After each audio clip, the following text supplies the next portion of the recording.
Welcome students to today's class, Classic Science, Our Environment. I'm Ms. Victoria Rani from DAV MPS Ullur. I'm going to teach you about the topic Our Environment. So basically what we mean by environment. Everything which is surrounding us and affecting us is called environment. Okay, the air we breathe, the place where we live, the animals, the plants, the house, everything. Like you can see in this picture, everything is surrounding each and everything. This is called as environment. Okay, so environment is consists of two components, that is biotic components and abiotic components. Biotic components consist of living things. And what all things comes under living things? Animals and plants. And abiotic components consist of non-living things like soil, air, water and sunshine, etc. Okay, and so many all things are there in abiotic components. So let's have the detailed study of biotic components. Now here in this picture you can see biotic and abiotic biotic environment and abiotic environment together makes the environment. Okay, biotic environment consists of living things, as I told you, animals, plants, these rabbit, etc. Okay, and abiotic environment is atmosphere and sea. So, having now I'm going to tell you about the detail of biotic components. First is plant. From the lower classes, we are studying that plants can prepare their own food by the process of photosynthesis. So they are called as producers. Okay, because they can prepare their own food by the process of photosynthesis. Next is herbivores. Herbivores are small animals which directly depend on plants for their food. Example, deer, rabbit and cow. They directly feed on them. Next is carnivore. There are of two type of carnivores, predators and scavengers. Okay, what are carnivores? Carnivores generally feed on animal meat. Okay, animal meat is their staple food. First is predator. In this carnivore, I have told you that it is of two types. Predators. Predators means they chase and kill the prey to eat. For example, lion. What did they do? They just chase the small animals and they hunt it and get their food. And next is scavengers. Scavengers, what they generally do? They consume on dead and rotten meat, etc. For example, vultures, jackals, they generally they don't hunt. They just go to their dead bodies and if they found it, they have it and feed on them. Next is omnivores. Omni means all, means they can eat everything. The organism or the creature which eat both plants and animals are called as omnivores. Example, crows and humans. What we human do, we eat everything. We eat plant, we eat animal, we leave nothing. Okay, next is parasite. Parasite generally feeds or benefit from another organism, the host, and cause it harm. For example, mosquito generally bite us and they suck our blood to get their food. Our blood is their food, so they feed on our blood and get their food. Okay, so it is called as parasite. And when a mosquito bites us, it generally not influence us in a beneficial way. It generally harms us and we get a malaria from mosquito bite. Next is decomposers. Decomposers are the organisms which feed on dead plants and animals and decompose them. Decomposers generally what they do, they um, broke the dead matter into smaller pieces that and they feed on them. Okay, whenever we see a dead leaves or plants after sometimes fallen in the ground, after sometimes what do we see? They are just disappeared and they are turned into soil because of the activities of decomposers only. It is happening in our environment. The next is symbionts. What do symbionts do? They benefit each other. Okay, partners living together and they benefit from each other. Means if one is giving, other is also giving and taking food from it. This type of process is called as symbiosis. Next, coming to abiotic factors in detail. First is sunlight. It is the basic of our life. Now you think sunlight is a non-living thing, and what it is benefiting us, because plant prepare their food from with the help of sunlight only. If sunlight will not be there, then we cannot get our food. If sunlight will not be there, it will be all darkness in the world. It will be no day or no light. So whatever energy we are getting, it is the basic part from which we are getting energy. Means the sunlight is the basis of all the energy we are getting it. Now either we are eating plants or either we are eating animals, they all get energy from this sun only. Next is air. Now we all of you know that we need air to live or to breathe. If we cannot breathe air, if air will be not there, then we cannot breathe and soon we can die. Air contains not only oxygen or carbon dioxide, it contains so many dust, microbes and um, other gases also in a minute quantity. So this air, if it will not be there in our environment, life will be impossible for us. Next is rocks. Now you're thinking what rocks do in our environment. Yes, it is also the main part, because if rock doesn't break, it doesn't form soil. And if soil will not be there, then there will be no decomposition and no formation of humus. And if there will be no decomposition and formation of humus, then there will be no production of crops. Okay. Next is temperature. Now, for a proper living of a proper living organism, for their lifestyle, we need a proper temperature.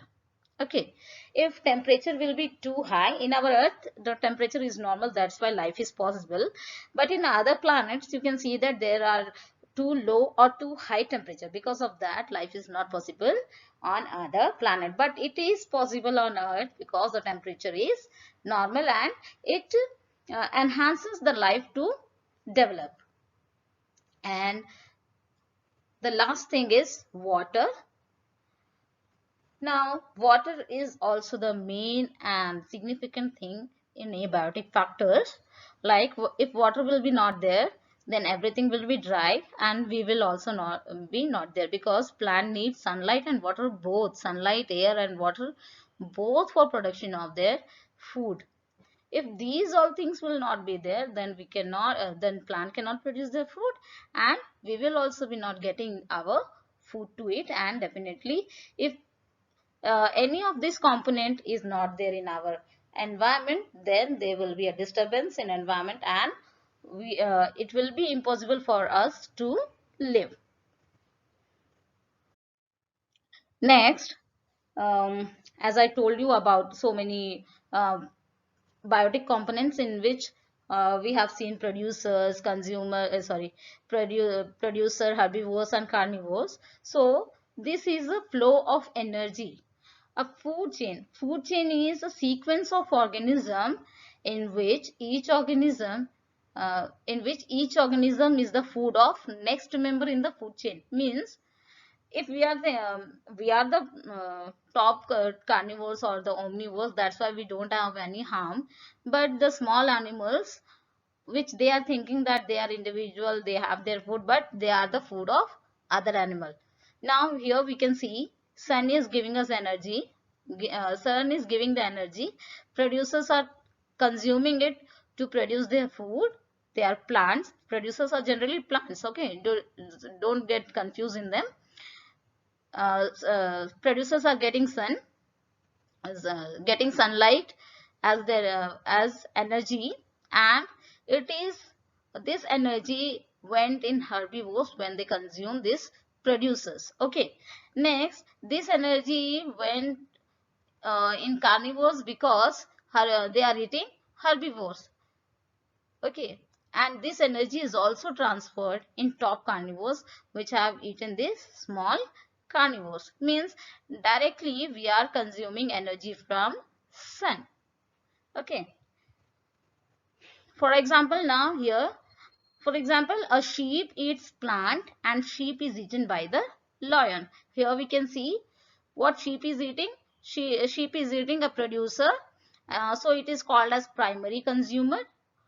What we are calling sheep here, it is called as primary consumer, and here secondary consumer.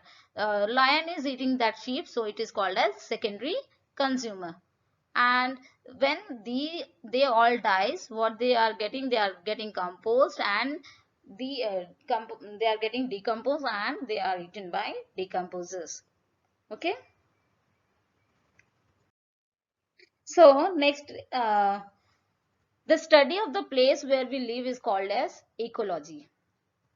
Now this is an ecological pyramid in which what I have told you is that producers, herbivores, it is the flow. That is, it is an ecological pyramid. It is showing that producers are the basic of everything and herbivores are consuming, which is called as primary consumers. Then secondary consumers are consuming this primary consumers, and the final final owl is eating everyone, that is called as tertiary consumer. Next, habitat. Generally, the place where we live and where the conditions are favorable for an organism to live or breed and flourish is called as habitat. The place now we are living is our habitat. The place where the lion living in the forest, they are it is that theirs habitat. Okay, fish are living in ponds or seas or ocean, they are their aquatic habitat. Okay, the place where an animal or an organism or the creature live and breed and flourish there is called as habitat. The weather and climatic condition of one habitat differ from other. As you all know, the climatic condition of Kerala is different from the climatic condition of Kashmir. Okay, so the animals which live in Kashmir cannot live in Kerala, or the animal which is living in sea cannot live in land. So that is their habitat. They are adapted to their particular habitat. For example, if we are living in this land and immediately we are sent to water to live there, can we live? No, because we don't have gills to take oxygen from water. But if, and also if fish are transferred to land, they cannot live because they don't have lungs to breathe. Okay, so this is our habitat, and aquatic habitat is for fish. Now it is a chart. It is a chart showing that how many habitats are there. First is aquatic habitat. It contains marine and fresh habitat. Marine life is, comes under sea and ocean, which contains salt and water. Generally, sea and oceans are salty, and which all organism lives in marine habitat is sea, turtle, whale, seaweeds, various types of fish. Now, fresh streams and river, ponds and lakes. Organism which lives are water hyacinth, various types of fish. Okay, you can see in river also. So we can get a lot of fishes because their eggs are flowing, and they can breed anywhere. Next is from terrestrial habitat, grassland habitat. It is generally windy and dry area of grass. Organisms which live in grassland are deer, giraffe, zebra, and leopard. Okay. Next is tropical rainforest, and it is generally warm and wet as it is a tropical rainforest. So if it is continuously raining and so many plants are there, so its climatic condition is quite wet, and the organism which mostly found there are monkeys, snakes, and lizards. Next is the desert. The climatic condition of desert is clear to everyone. It is very hot and dry, and no one can survive, but the creatures which are camel and cactus can survive there because they are adapted to that environment. As in lower classes you have already studied that camel have a hum to store water for a month. Okay, if it drinks water, so if it drinks water, it can store its water in hum for 30 days. They don't require any more water. Like that cactus, their leaves are so deep in that it consumes water from the deep plant, and also their stem is their leaves are modified into spine, and the stems are spongy. They are adapted like that to store water in them. Whenever they don't get water, they use that water. Next is tundra. It is very cold and dry, always covered with snow. And here, in this snowy climate, polar bear and reindeers are generally found.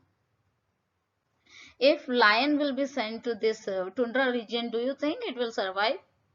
No, because they are not adapted for this cold and snowy climate. Next is mountain. Mountain is generally cold and windy, and there might be snowfall. Sometimes we can say snowfalls in mountains, and rainfall is generally happening over there. It contains organism which lives in mountains are goat, yaks, sheep, and pines.